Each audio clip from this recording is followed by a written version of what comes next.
I turned on my mic today. Enjoy the delightful sound of somebody backing up, but I have limited time to film this, so I'm hoping they can back up faster. Hi everybody! If you're new here, my name is Audrey, or if you're not new here and you for some reason didn't know what my name was, my name is Audrey. Today we are back to talk about Season 2, Episode 3.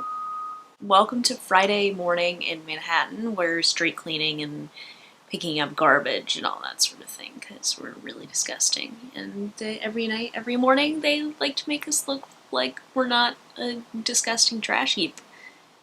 Like we actually are. We're talking about Chapter 11, which is titled The Heiress, which I would have been excited to know what that was about, but I had this spoiled at 6:30 this morning. It is because of a character reveal, so here is your spoiler warning before we go ahead and get started. If you've managed to avoid seeing the spoilers for this episode, I didn't. I do 3 videos a week, Tuesday, Friday, Sunday, Mando videos every Friday. I would love to have you join if you're watching this video and you enjoy it. Make sure to give it a thumbs up and please subscribe. I love to have new people and I'm trying to hit 150 and I'm about 31 away. So if I could get some more people to join, that would be great. And without further ado, we're going to go ahead and get started. This episode starts off with the opening we saw from the trailer, which was the Razor Crest kind of limping its way to a planet, which ended up being Trask. So it was the Estuary Moon Trask, where Mando is taking Frog Lady to meet Frog Man. He is referenced as Frog Man. I like how they don't have character names, it's just Frog Lady and Frog Man. Frog Lady and Frog Man reunite. We are not on Mon Calamari, but there are Mon Calamari that are working in the harbor of Trask. So that's why we have seen some Mon Calamari there. But mostly it looks like the native population on the planet are Corran. We find out a little bit later that the planet is more so known for like smuggling and running black market operations. So that is important to note. We get the appearance of Sasha Banks. We're like, who is this? Why is she wearing a robe? That doesn't really get answered. I don't know if it was some sort of fake out to assume that she is playing a Jedi character, and then we thought that maybe she was Sabine. Spoiler warning, she is neither. And looking at this, I don't even think that... I don't know. If Sabine shows up, I think she will show up with Ahsoka because of where Rebels ended. When I get into a little bit later, I'm going to just let you know, give a little bit of a recap of Clone Wars and Rebels because there's very important stuff. And if you didn't watch those 2 shows, this video is going to be extremely confusing, and the episode might be a little bit like, who the hell are these people? There are lots of father-son moments with Din and the child, and it was so cute. The little octopus kind of attacks the child and in the soup that he's eating, and Mando just tells him to not play with his food, which is precious. There's more of that later. Mando is pointed to a Corran who can help him. Corran, the little octopus-looking creatures with all the tentacles. That they're called Corran. So Mando sets sail with them because he finds out that he can meet the other Mandalorians that are on the planet if he goes on this ship with the Corran. Turns out it's a trap to get the Beskar. They try to drown him. They basically do it by putting Baby Yoda in the monster's mouth, getting the monster to eat Baby Yoda. Luckily he's in the egg, and he ends up being safe. But they try to drown him, and he's rescued by bo-katan and her little group of people, which includes Sasha Banks' character, who is playing a Mandalorian called Casca Reeves. I don't remember if she's a character from the Clone Wars, and also the male Mandalorian is called Axe Wolves. So, Bo-Katan is being played by Katie Sackhoff, who is the voice of Bo-Katan in the Clone Wars and in Rebels. If you did not watch the Clone Wars or Rebels, Bo-Katan is the sister of the former Duchess of Mandalore. Am I gonna have to go back a little bit even more? Okay, Mandalore is a planet. When Din says Mandalore is not a race, it's a creed, he's a bitch-ass liar. That's not true. Mandalore is a race. There are lots of born-in Mandalores. Din was a foundling, so technically he may or may not have been an actual Mandalorian on the planet Mandalore. We had believed that in the flashbacks that were in season 1 that it was from the Siege of Mandalore. That's where that scene was taking place.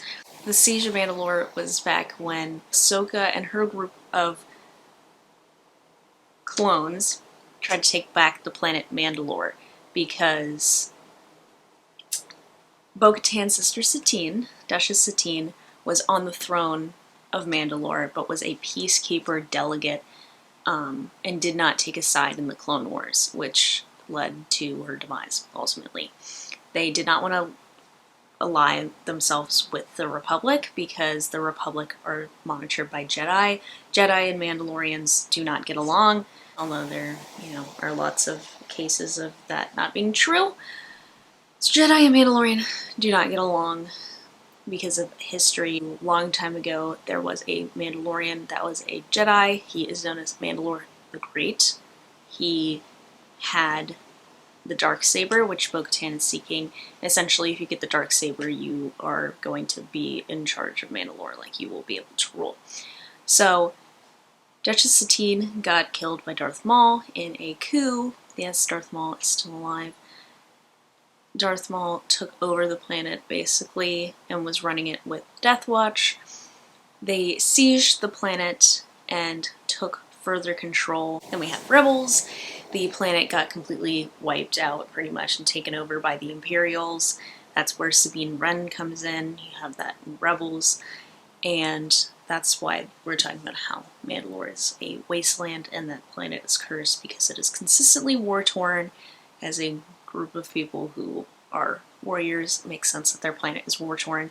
That went off on a tangent. But anyway, Bo-Katan is seemingly the rightful ruler of Mandalore, and she is still on her mission to try to reclaim the planet. She wants to do so. She needs to do it with the Darksaber, but Moff Gideon has the Darksaber, which is a little lightsaber that looks like a blade and is black. That's the Darksaber.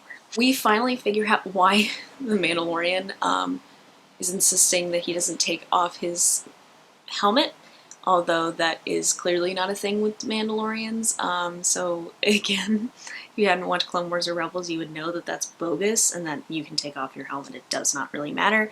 So we find out he is from basically a religious cult called the Watch, and Bo calls it out immediately. So they seek to reestablish the ancient way and separate themselves, I think, in a means to try to survive.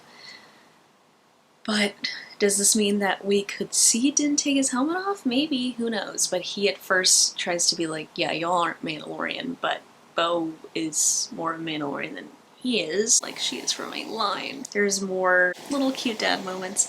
So Din is like, he leaves Baby Yoda with Frog Lady and Frog Man and new Frog Baby. He's trying to be more respectful after he ate all the eggs, and which caused a spark of online controversy, which I have no words about that. The goal is to hijack the ship. There's a shipment of ex-Imperials. They're going to hijack the ship to get the weapons that we find out along the way. Bo is using it to get to Moff Gideon, which she knows that he has the Darksaber, or has a good idea that he has the Darksaber. So that's the plan. They end up hijacking the ship. Mando leaves after they hijack the ship. They try to crash it, but they're successful. But the Mandos are successful. Bo wishes for Din to join them to go retake Mandalore. He doesn't have interest because he has to bring the child to the Jedi, and Bo points him in the direction of Ahsoka Tano, who is on the planet Corvus. So we have our Ahsoka Tano mention. Now, if you remember from the Clone Wars, if you watched it, Ahsoka Tano, oh god, do I have to explain who Ahsoka Tano is? Ahsoka Tano is from the Clone Wars. She is Anakin Skywalker's Padawan, but technically she is not a Jedi because she left the Jedi Order because she was framed for murder. So yeah, that's the really short thing. But she was last seen in Rebels. She was helping Sabine seemingly go find Ezra Bridger, another Jedi Padawan character from the series Rebels. So I'm not sure if it's like Ahsoka's the Jedi you're looking for. I'm gonna hope that this means Ezra Bridger's coming in. I have a love-hate relationship with this character, but I'd be very excited to see him in live action and hopefully as an adult. He's just a kid, so kids can get him annoying. But I'd be very excited to see that. This means that hopefully, unless there's some sort of sidetrack, that Ahsoka Tano is in episode 4, not episode 5, which is the next episode of this season, which is super exciting. I'm so excited. Oh, this episode was so good. This is my favorite episode of the season. I don't think it's my favorite episode of the series, but it's my favorite episode of the season so far. I really liked this one, which is great because I felt like the last one was a little slow. I'm trying to think of where things are going to go from here. Like, I didn't know we were going to get this whole Mandalore plot. That kind of, I knew Bo was going to be in it, but I thought she was going to be kind of a day player. But I think, like, them setting up her retaking Mandalore, retaking the throne, I don't think that can be like a, yep, I'm here one day, bye, you ain't gonna see me again. No, I think this is like, we're going to go to Mandalore in The Mandalorian, which will be exciting. I hope Din can join the not religious zealots of Mandalorians and he can have a little Mandalorian family. That would be super cute. He will probably continue to associate with the Mandalorians and the Jedi because he's not going to just dump the child and then leave. I mean, this is Star Wars money bag. They spent $1 million on this puppet. They ain't just gonna be like, alright, well now he's gone. We completed the mission of the show and now we're all done. We still got Boba Fett on the loose. We still got Moff Gideon on the loose. What's gonna happen? We haven't seen any Grief Karga. We haven't seen any Cara Dune yet. Thoughts. Yeah, we have a lot still left. I think that's pretty much the only thing left from the trailer that we haven't seen, so we still have like 4 good episodes where there's not a lot of stuff from the trailer, which is exciting. And considering it was pretty tightly sealed that bo-katan was going to be in this episode, I think that we're in for some more surprises this season, and I think it's only going to get better from here. What are your thoughts? What do you think is going to happen? Do you think Din's going to join them? Do you think we're going to see Pedro Pascal's actual face this season? Let me know below. That would be really sick. I would like to talk more about this, but I have to clock into work. I have 3 minutes until I clock, and that's, we gotta start. So, thank you so much for watching. If you like Mandalorian videos, like Star Wars videos, I do them every week on my channel. I also recently just did my last video was on the testing new makeup, because I also do makeup videos, and I use this delightful little baby Yoda the Child palette, which I am wearing on my eyes today, and you'll see me wearing all season long every single Friday when I do these videos.